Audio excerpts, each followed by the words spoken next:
the islands to the mainlands and across the world. This is Caribbean Broadcasting Television, bringing you the latest in news, politics, current affairs, sports, entertainment documentaries, and weather. Welcome to CBTV, Caribbean's leading source in news. Hey, you know who this is? Your girl, Cherine, yeah, aka the queen of dancehall soul. And today, I am your guest host. Yeah, it's just you and me, babies.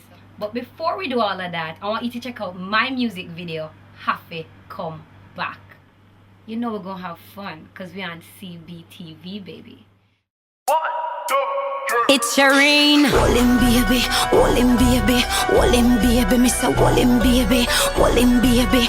Hold him, baby. Hold him, baby. Me say hold him, baby. I'm a good na make him have to come back. Have to come back. Me say him have to come back. The nana when me give me to him come fat. Have to come back. Me say him have to come back. Have to come back. Me say him have to come back. Anytime him left us, so him have to come back. Have to come back. Me say him have to come back. Action me I say over chat. Y'all look me man, but him not gonna wait. Ring pan your finger, but I just a win there. I was a bum in and I must say goal in there. Oh, you can say hole him there. Love it, love it, love it, the style when me game. I fi come back, not at the time when me game. Stitch up me cloth like a sewing machine. 21 like a load magazine. Is it? Me good, na make him a fi come back. I fi come back, me say him a fi come back. The nana when me give me ta fi him come fat. I fi come back, me say him a fi come back. I fi come back, me say him a fi come back. Anytime him left us, so him a fi come back. I fi come back, me say him a fi come back. Action me I say over chat. Was when him see the tank through my nighty. If him no day in me bed, him have to Skype me. More time him get a ticket like me Nike. Cause him a study up my book like a library. You mentioned 3 times Have to Come Back. Let's talk about that song and the video, Have to Come Back. The first time I saw it, I said to myself, okay, whenever I see you, I definitely have to ask you the entire concept. I mean, I have a concept, I have a thought process behind the video already. But I want you to explain. Have to come back. Correct. My upbringing in the arts is theatrical. So I dance, I sing, I act, I write. And all along I wanted an opportunity to do a video where I could actually do real choreography. And Have to Come Back was a song that presented that. It was up-tempo, it was dancehall. And I didn't just want to be standing in a video whining. Like people do that every day in the club, that boring.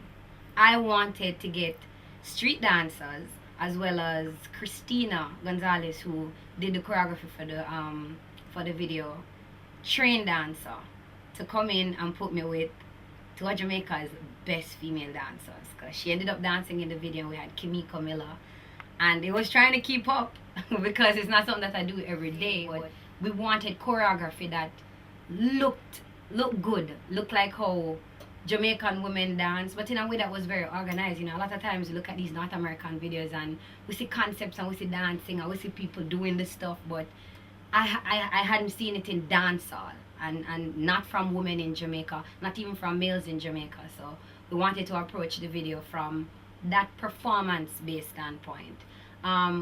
We got lucky. Like I remember Andrew from UIM, who produced the song.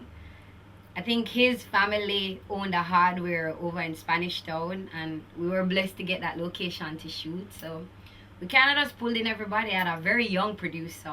She was 19 at the time, and it was just a fresh young crew that was energized and ready to do something different. And we utilized everything that was in our natural space. So they had these, I don't even know what you call them. They're like beams that you put the lumber on, because like I say, it's our old hardware place. And we had the dancers standing up on that and dancing on that. We just kind of utilized everything that was in our natural surrounding to make it a dance, fun, energetic video with a small storyline. It was really about the dancing, because it's dancehall. So yeah. Okay, alright, so that was the video. Yeah. But the cliche word, have to come back. What does that mean in your term? To me? Yeah. Have to come, I don't even think it would be good to interpret it. I think everybody interprets that differently. Have to come back is what it is. I mean, have to come back. You must come back. Alright, so you burst on the scene as Macias Daughter. And how was that experience for you? And this is a two-part question. How was that experience for you?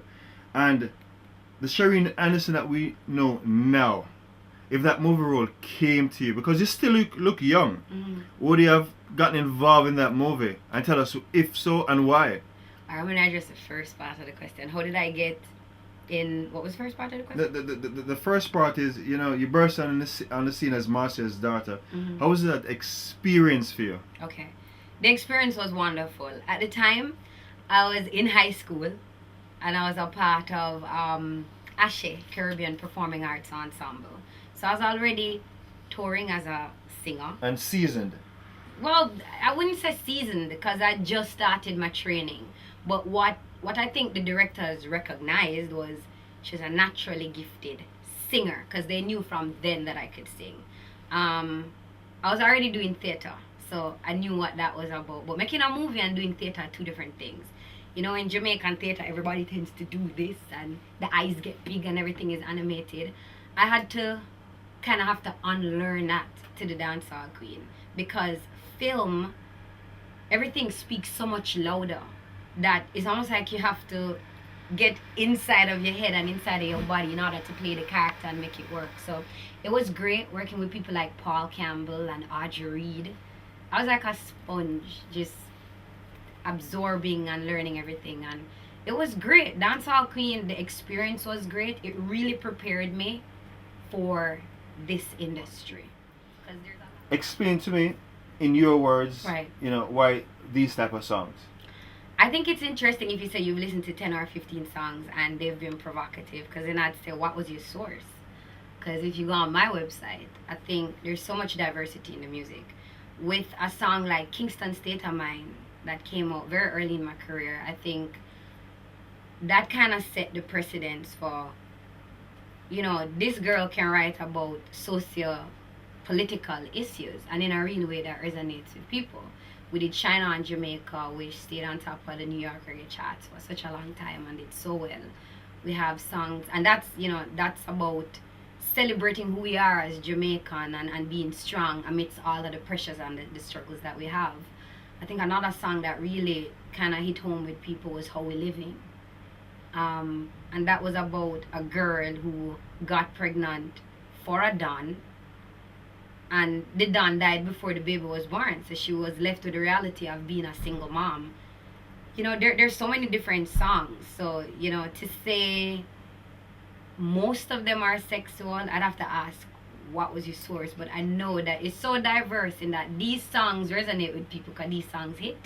And I think a lot of what people will hear is what gets rotated and what gets played in the media. You can always push a song out and you promote as best as possible, but what gets played is really kind of out of your hands. But I think all of my true dancehall soldiers, them just like everything, eagles and doves, like I said, How We Living, Shine on Jamaica, Kingston State of Mind, Ring the Alarm. There's so many songs that we perform on a daily that have nothing to really do with relationships or nothing to do with having fun. So it's a very diverse collection and body of work. So it can be cultural, it can be dance, or that's how diverse the music is. Yeah. Okay. I write for my audience, and I think my audience is intelligent, so I don't need to dumb nothing down for them to like it. It can be anything, because I think I represent that girl from Jamaica, just like regular ghetto people pitney, father mechanic, mother secretary, and at the end of the day, I've had a great education, come back, and I can control what my image is. Like, that's hard in this industry. Like, most time people see a female artist and them say, oh, there's one or two ways she can go. Is either she can wrap up her head and say, oh yeah, chant, chant, chant, or it going to be hardcore. And I'm here to show people that it don't have to be left and it don't have to be right. Like, you can control what you want to look like. So suppose I want to bleach my hair, yeah, then I should be able to bleach my hair and sing a song like Kingston State of Mind or How We Living. Because I think the audience that we making this music for, people are way more complex. People are not this black and white. People are all the colors in between, and I think that's the kind of music I make, and that's why it resonates with people from all these different backgrounds and age groups and cultural background. You know, the music just it's very diverse, and the fan base. I've been really blessed with that very diverse fan base. So yeah. Okay, you spoke about education. Let's speak about education. You went to Vermont, and then at one time you left and went to Japan to study. And I hear that you speak very well Japanese. I'm squishy, okay. All right. So tell us about schooling for you. Well, let me start here, because I think you don't get into great schools abroad if you didn't have a good platform. And I have to commend all the educators who've just been amazing in my life. I went to Excelsior Primary School in Jamaica, and that's where the acting and the music bug bit. Like, I was very active in the choir. At 9, I was working with the choir director, with the choir, to arrange 3-part harmonies. So I was already doing that at 9 and 10, and we won everything at festival. Like, our core group from that, classical, you name it, we were involved. I was also dancing in primary school, and drama. We were doing speech festivals and winning gold and silver medals. So I was always very involved, but education was always important, and they always stressed that. I passed for Wolmer's. I did 1st to 5th at Wolmer's, and then I did 6th form at Queens.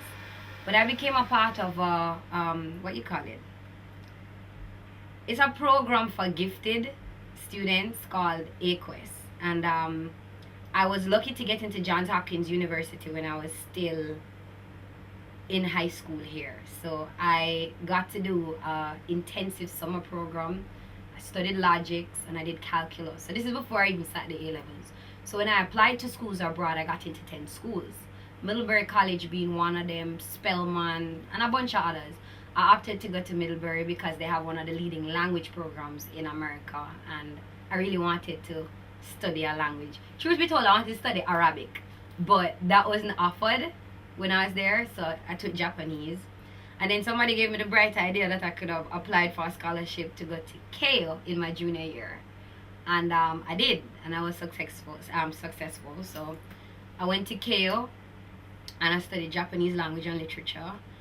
And the rest is kind of history. Came back, graduated from Middlebury, and then I returned to Jamaica to focus on my music and film and just the brand, which just keeps getting bigger between the music and the Rock Foundation and all of the above. Yeah. So Cherine, Yes, sir. how do you unwind? What do you do for fun and relaxation? I hang out with my family, my friends, my man. Yeah. I do what regular girls do. I mean, I don't even live that kind of, celebrity life.